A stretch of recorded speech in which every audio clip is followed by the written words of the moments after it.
Today marks a solemn milestone, 1 year since the October 7th Hamas terror attack that killed more than 1,200 people in Israel and kidnapped 251. Since then, more than 40,000 Palestinians have been killed in the Israel-Hamas war. That's according to the Gaza Health Ministry.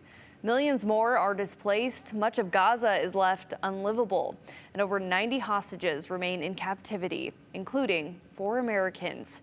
Tensions in the region have only heightened since the attack, with a widening war into Lebanon. Back here at home, people gathered at the Egyptian theater to show their support for the victims of that attack last year. The event featured live music as well as comments from elected officials and religious and community leaders. One of the organizers of the event says it's important to make sure people stay aware of what's happening.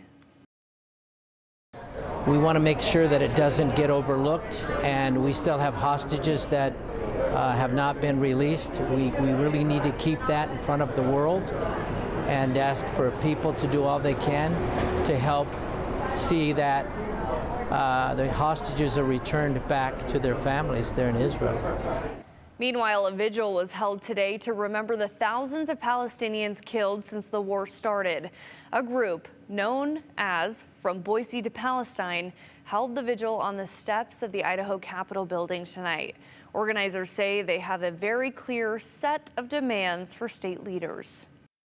Plain and simple, we want our Idaho governors and universities, any institutions to end the genocide, stop funding it, stop sending money abroad, end imperialism, end the occupation.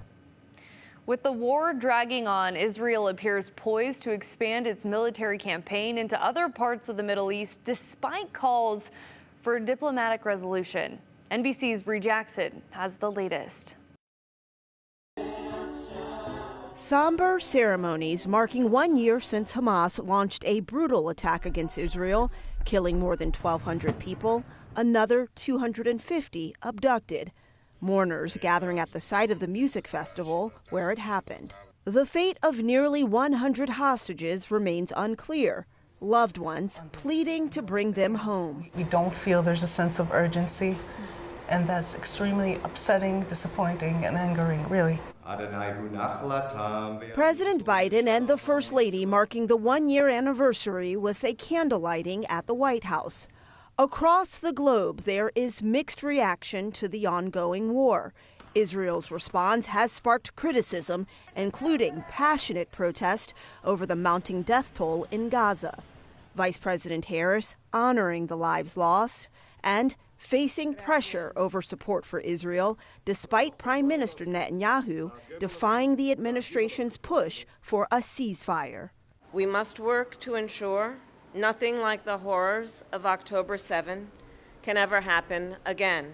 I will restate my pledge to always ensure that Israel has what it needs to defend itself. Further raising concerns, the Israeli military has stepped up strikes in southern Lebanon and is vowing to retaliate against an Iranian missile strike last week. Former President Trump argues Israel is entitled to do so. And nobody will be upset if they attack, because they're entitled, because Iran hit them with 187 missiles. 12 months later, the Israel-Hamas war rages on with no end in sight. In Washington, Bree Jackson, NBC News.